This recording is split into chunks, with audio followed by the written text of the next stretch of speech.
don't you think that maybe they'd be more secretive or more secret and more elusive than everybody nowadays? When something breaks out in the community, they're an expert of whatever that thing that week was. You know, this week it's fires and weapons.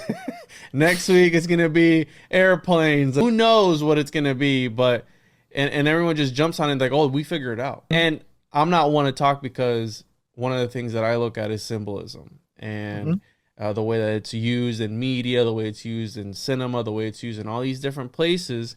And to think that they're not using it to manipulate people's mind, because as you know, the subconscious is sort of a realm, right? Like I grew up, I don't know how old you are, but I'm 29, and I grew up watching all these cartoon shows, like for example, Yu-Gi-Oh! And like Pokemon and all these different, right, growing up.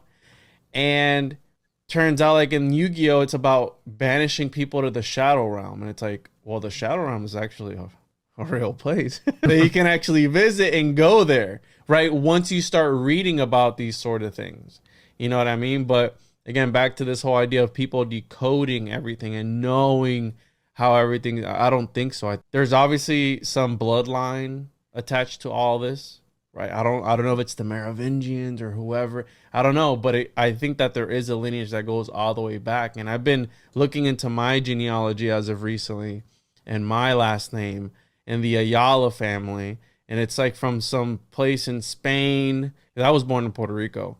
And you're really the Rothschilds. Exactly. So, dude, the Ayala family is one of the most powerful families in the Philippines, actually. And they have like this entire multi-billion-dollar empire. So I'm like, how can I get in on that, right? Like, how can I get in on one of these lizard kings and benefit off of that?